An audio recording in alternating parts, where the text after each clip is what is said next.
Good day, sir. Good day, everyone.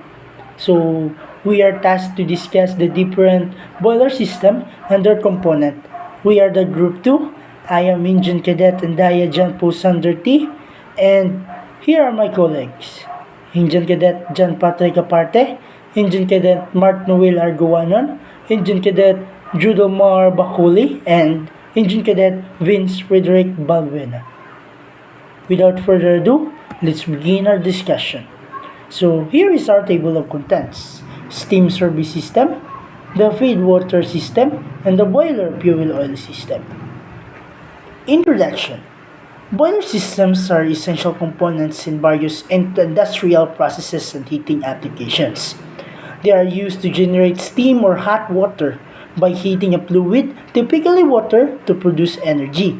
Here we will discuss the three key subsystems of a boiler system, namely the feed water system, the steam service system, and boiler fuel system, and provide the simplified diagram for each system.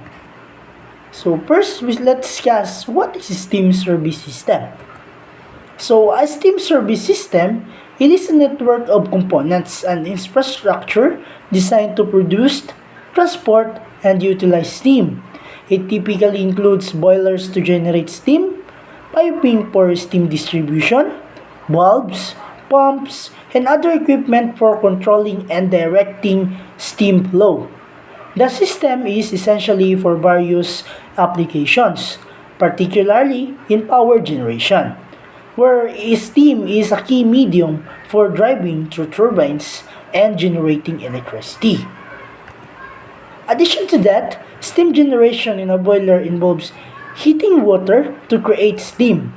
In a boiler, fuel such as coal, natural gas, oil, or biomass is burned to produce heat which is used to boil water in a closed system. So the hot gases produced by burning the fuel transfer heat to the water, raising its temperature, and then generate steam. Two primary types of boilers used in steam generation. Fire tube boilers. Water is inside the tubes and hot gases surround them. The heat from the gas transfers through the walls of the tubes to the water. Next is water tube boilers. Water flows through the tubes and hot gases surround them. Heat from the gas is transferred to the water through the tube walls. Components of steam service system. A steam service system in an industrial or power generation setting comprises several key components that work together to generate, transport, control, and utilize steam. Here are the main components of a steam service system. First is boiler. The boiler is where water is heated to produce steam. It is a critical component where combustion of fuel occurs to generate the heat needed to convert water into steam. Steam turbine. Steam turbines are used to convert the thermal energy from the steam into mechanical energy. The high pressure, high temperature steam flows through the turbine blades, causing the turbine to rotate and generate mechanical power. Condenser. The condenser is where the steam exiting the turbine is condensed back into water. This is achieved by passing the steam through the tubes surrounded by cooling water, which lowers its temperature and pressure.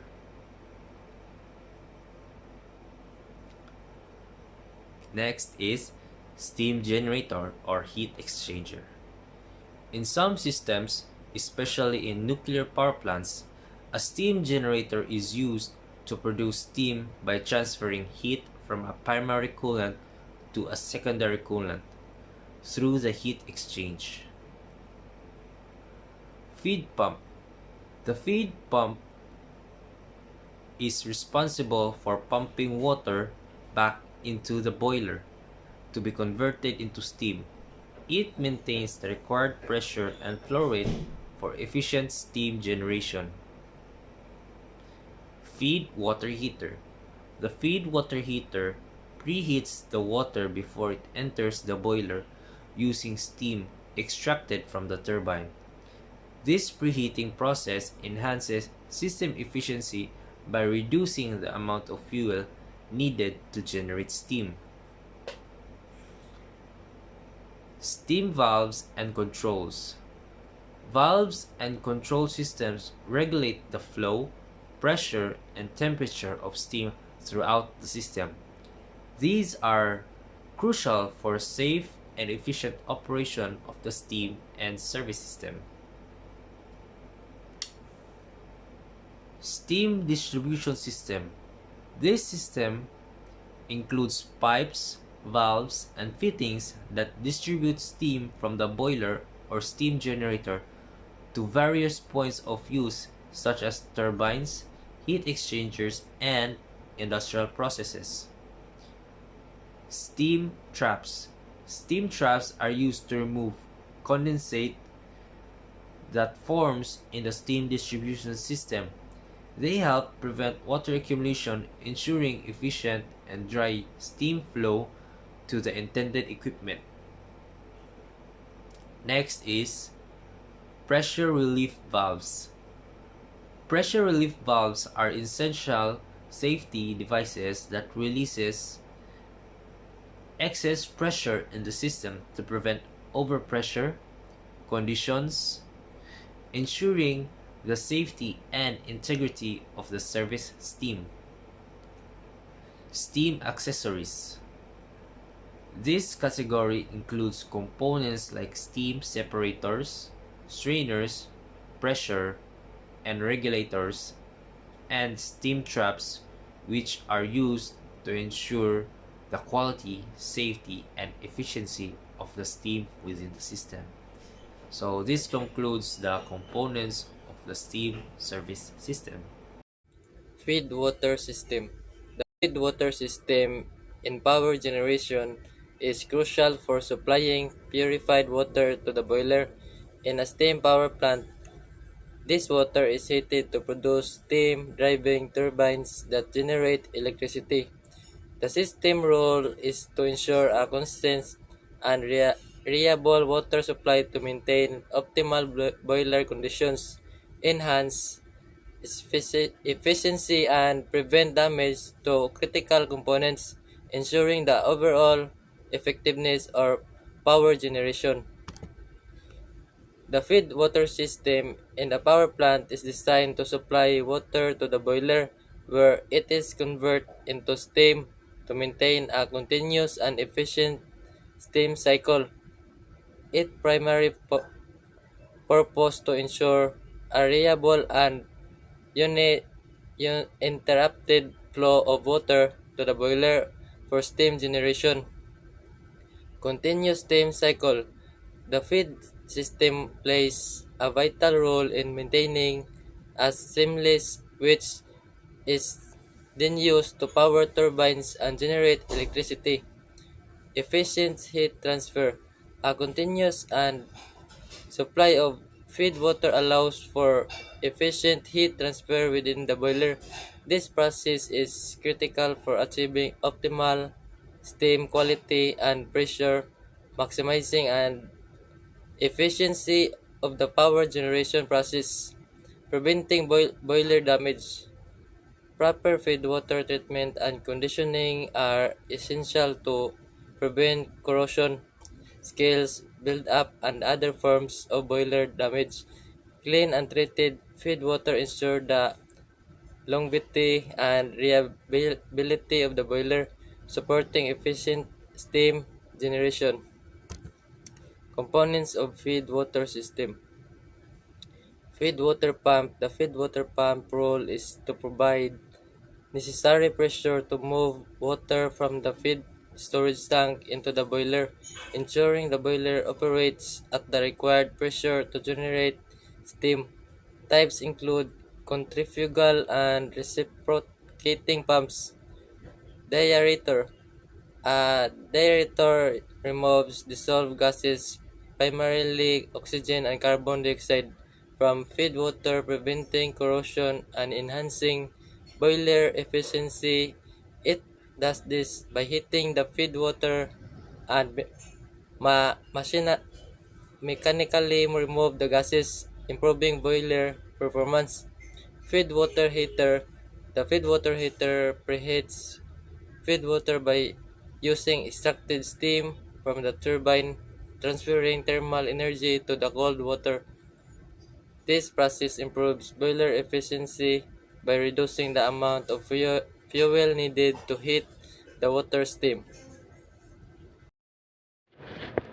Components of feed water system. Types of feed water system can be open, closed. Open heaters allow direct contact between steam and feed water, while closed heaters keep them separated by water, enabling bits transfer while maintaining insulation between the two.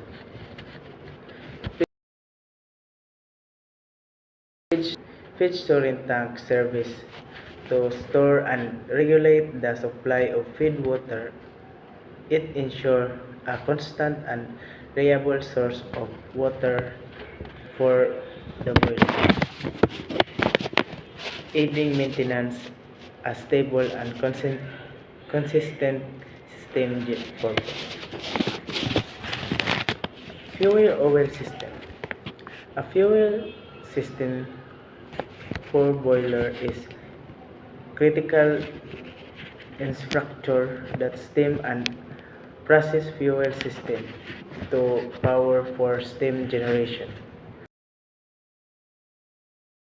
storage tank, pump, heater, filter, and transport fuel oil efficiency. Important in steam generation. The fuels the fuel oil system is crucial from steam generation.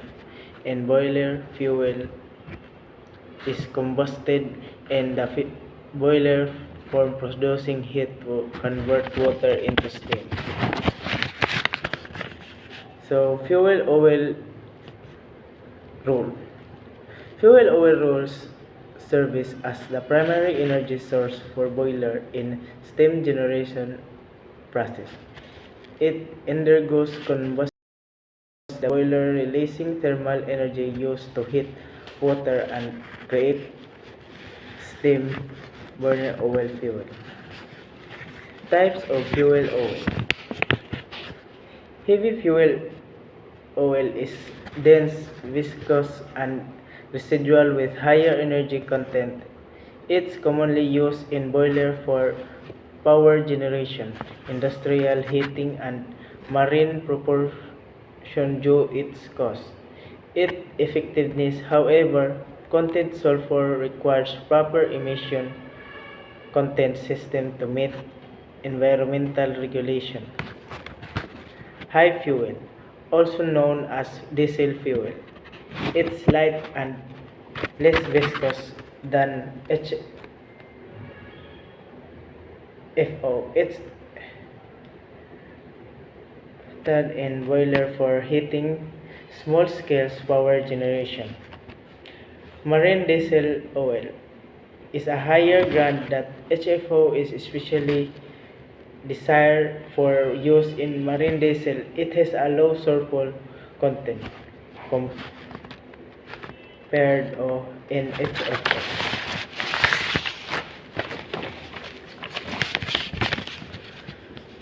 Marine gas in refined and high quality distillate fuel used in marine diesel engine. It is similar to MCD but has lower sulfur content, making compliant with a stringent emission regulation. MGO is employed in the boiler on ship and vessel for heating and auxiliary generation. Components of fuel oil system. A fuel oil system is an industrial setting typically comprises several key components to store, deliver, and manage the supply of fuel oil for various applications. Here are the main components of a fuel oil system. First is fuel oil storage tanks. These tanks store the bulk supply of fuel oil. They become in various sizes and configurations, including above ground and underground tanks. The storage tanks are designed to safely store and manage the fuel oil until it is needed. Fuel oil transfer pump. Transfer pumps are used to move the fuel oil from the storage tanks to other parts of the system, such as day tanks or the combustion equipment. They ensure a steady and controlled flow of fuel oil throughout the system. Fuel oil filtration system. A filtration system is employed to remove impurities, contaminants, and water from the fuel oil. This ensures that the fuel oil supplied to the burners is clean and free of any particles that could potentially clog or damage the equipment. Next is fuel oil burner. The fuel oil burner is the device that atomizes and ignites the fuel oil, creating a combustion process that generates heat for various applications like heating, steam generation, or power production. Next is fuel oil flow meter. Flow meters are used to measure and monitor the flow rate of fuel oil through the system. This information is crucial for controlling fuel consumptions, optimizing performance, and ensuring efficient use of fuel oil. Next is fuel oil valves and control system.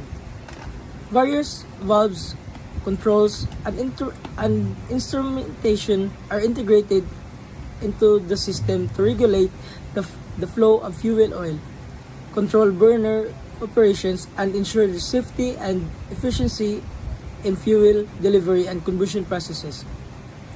Next is fuel oil heating system. In colder climates, a fuel oil heating system is used to maintain the fuel oil at an appropriate temperature, ensuring it remains in a liquid state for efficient pumping and combustion. And lastly is the emergency shutdown or ESD system. An ESD system is in place to safely shut down the fuel oil system in case of emergencies or abnormal conditions, providing a crucial safety feature to prevent accidents or damage to the system.